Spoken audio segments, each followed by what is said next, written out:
Hi guys, welcome back to Reading with Teachers. So this is Mrs. Gilbert, and my kids and my husband are home now, so I needed to escape, and here we are in my room.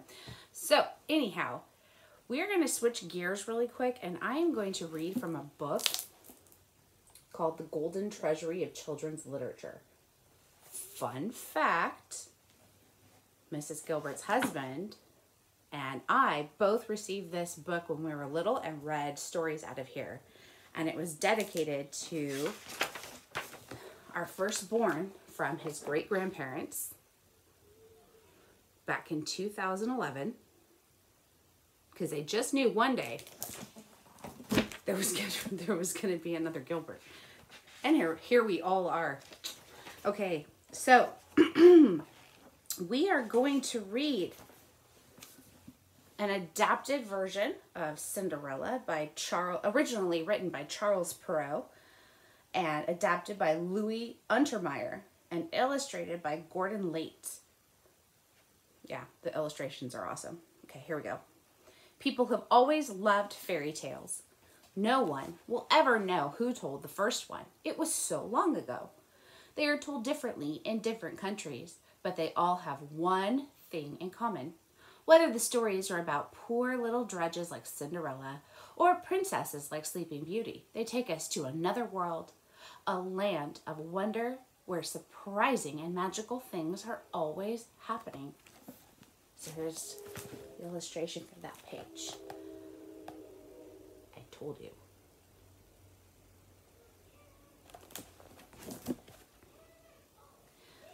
Once upon a time, there lived a man whose first wife had died and who was now married to the haughtiest and meanest woman ever seen.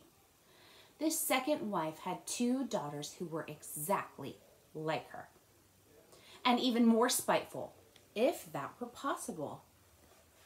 By his first wife, the husband had one daughter, a lovely child with the sweetness and good temper of her mother, who is the finest creature in the world. No sooner was the wedding over than the stepmother began to show... Oh, we got to pause for the illustration.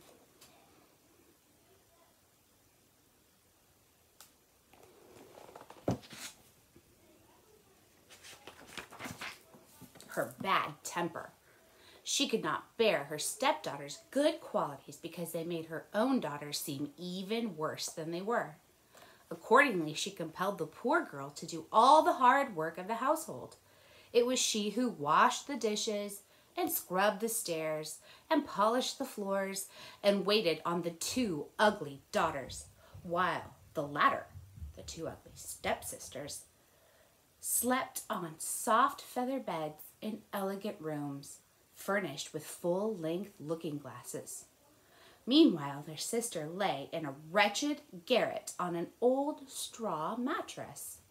Yet the poor thing bore this ill treatment very patiently and did not complain to her father, who was completely under the influence of his wife. When her work was done, she used to sit in the chimney corner among the cinders, which had caused the nickname of Cinderella to be given to her by the family. Yet, for all her shabby clothes, Cinderella was 100 times prettier than her sisters, although they dressed themselves ever so magnificently. It happened that the king's son gave a ball to which he invited all of the nobility. Since our two young ladies made a great to-do in the world, they were also invited. They began to plan and grew busy choosing what headdress and which gown would be the most becoming. Here was still more work for poor Cinderella, for it was she who had to starch their ruffles and iron all their fine linen. Nothing but dress was talked about for days together. They sent for a skillful hairdresser to train their hair and prepare their double rows of quilling for their caps, and they bought patches to put on their cheeks. They called in Cinderella and asked her advice, as she had such good taste. And Cinderella not only advised them well, but offered to dress their hair, which they were only too willing to let her do. While she was doing this, the sister said, "And pray, Cinderella, how would you like to go to the ball?" "You are mocking me," replied the poor girl. "It is not for such as I to go there." True enough, they said, folks would laugh to see a Cinderella at a court ball. Any other but Cinderella would have dressed their hair badly to punish them, but she was so good-natured that she dressed them most becomingly. The two sisters were so delighted that they scarcely ate a morsel for 2 days. They spent the whole time before a looking-glass, and they laced themselves tight to make their waists as slender as possible. More than a dozen stay laces were broken in that attempt. The long-wished-for evening came at last, and these proud misses stepped into the carriage and drove away to the palace. Cinderella looked after the coach until it was out of sight. Then she returned to the kitchen and burst into tears. She continued crying in the corner of the chimney until a rapping noise at the kitchen door roused her, and she got up to see who it was. It was a little old beggar woman who said, "Dearie me, why all these tears, child?" "Alas, I wish," sighed Cinderella. "You wish to go to the ball, is it not so?" said her godmother, who was a fairy.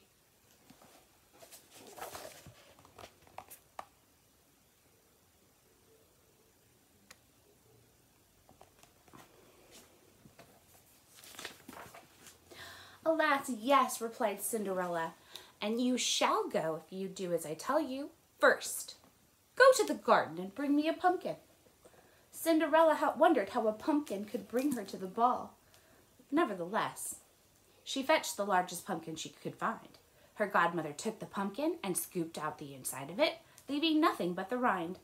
Then she struck it with her wand, and it instantly became the most elegant gilt carriage.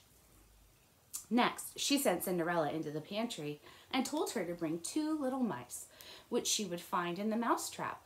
Cinderella raised the trap door, and as the mice came running out, the old woman touched them with the wand and transformed them into fine, prancing, mouse-colored carriage horses with long manes and handsome tails. "Now, my dear good child," said the fairy, "here you have a coach and horses, but we have no coachman to take care of them. Run and bring the rat trap to me." Cinderella did not lose a moment. Soon she returned with the trap, in which there were 3 large rats. The fairy chose the one with the largest whiskers, and he too was touched with the wand. Immediately he became a jolly-looking coachman in full finery. Her godmother then said, "Dear child, go into the garden again. Keep to the right side, and close to the wall you will see a watering pot. Look behind it, and you will find 6 lizards. Bring them to me immediately."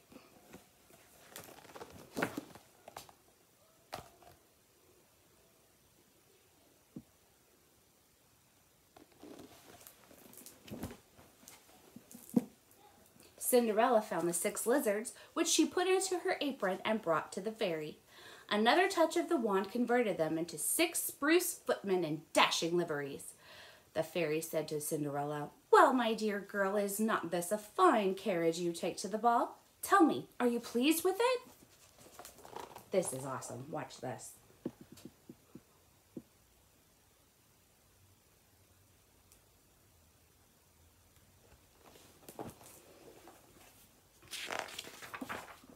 "Oh, yes, dear godmother," replied Cinderella.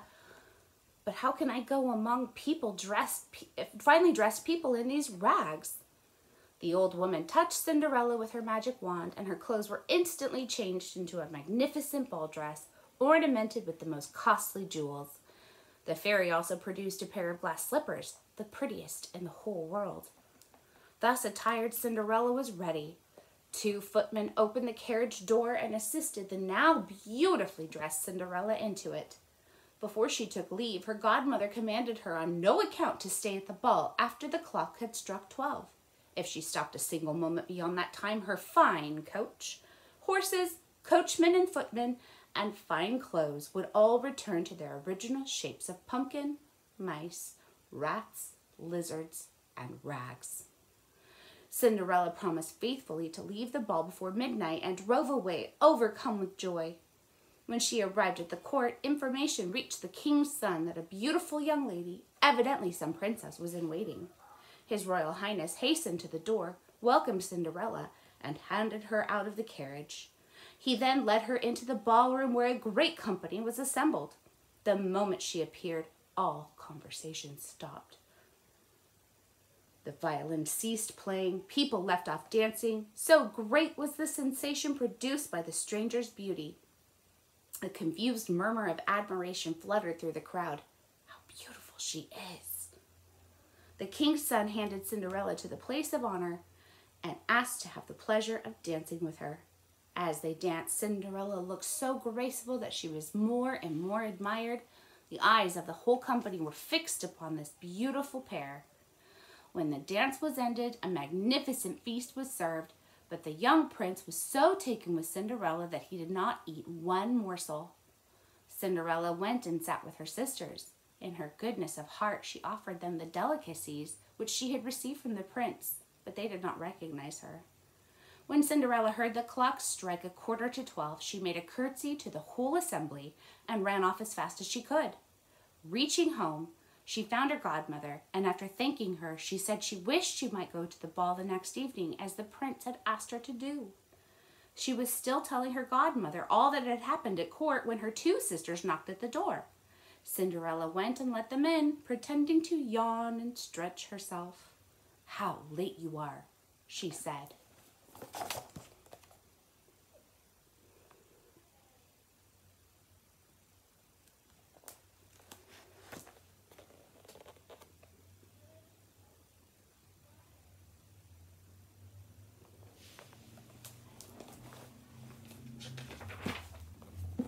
"If you had been to the ball," said one of the sisters, "you would have not thought it late. There came the most beautiful princess ever seen, who loaded us with polite attentions and gave us oranges and citrons." Cinderella could scarcely contain her delight and inquired the name of the princess, but they answered that nobody knew her name and that the king's son was greatly interested in her and would give the world to know who she could be.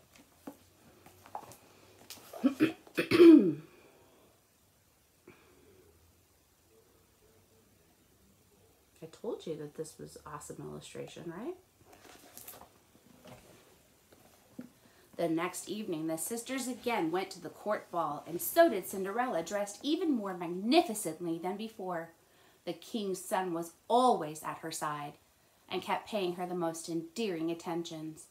The young lady was flattered. She loved to listen to him. So it came to pass that she forgot her godmother's instructions, and, before she realized it, the clock struck the first stroke of midnight. She rose hastily and fled away like a frightened fawn. The prince followed, but she was too swift for him. Only, as she flew, she dropped one of her glass slippers, which he picked up eagerly. Cinderella reached home out of breath, without either coach nor footman, and with only her rags on her back. Nothing remained of her finery but a little glass slipper, fellow to the one she had lost.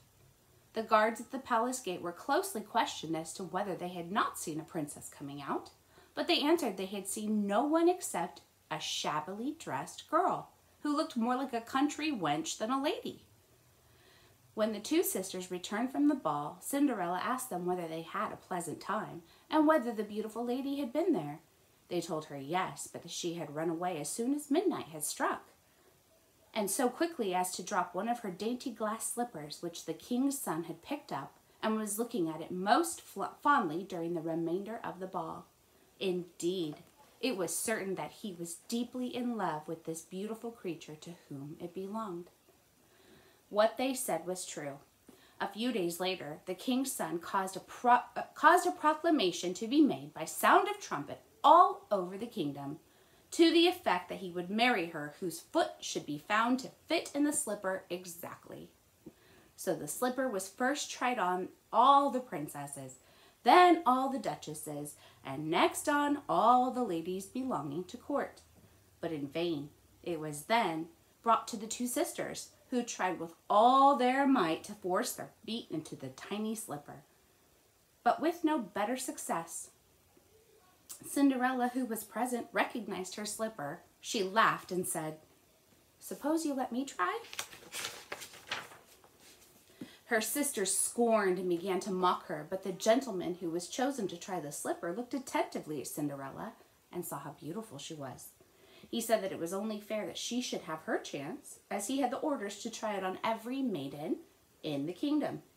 Accordingly, Cinderella sat down, and she no sooner put the slipper to her little foot than she drew it on, and it fitted perfectly.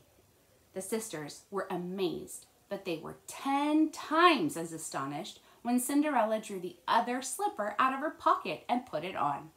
Her godmother then came in and touched Cinderella's clothes with her wand.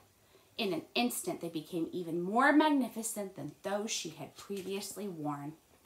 Her two sisters now recognized her for the beautiful stranger they had seen at the ball. Falling at her feet, they begged her forgiveness for their ill treatment which they had made her suffer.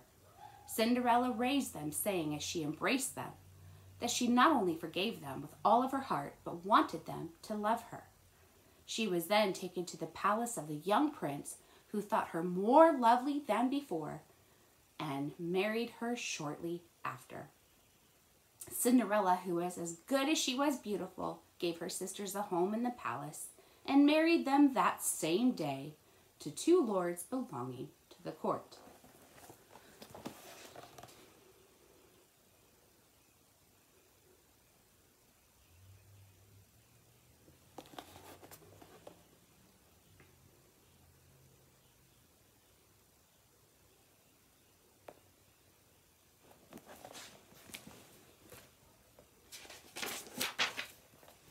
And that's the end.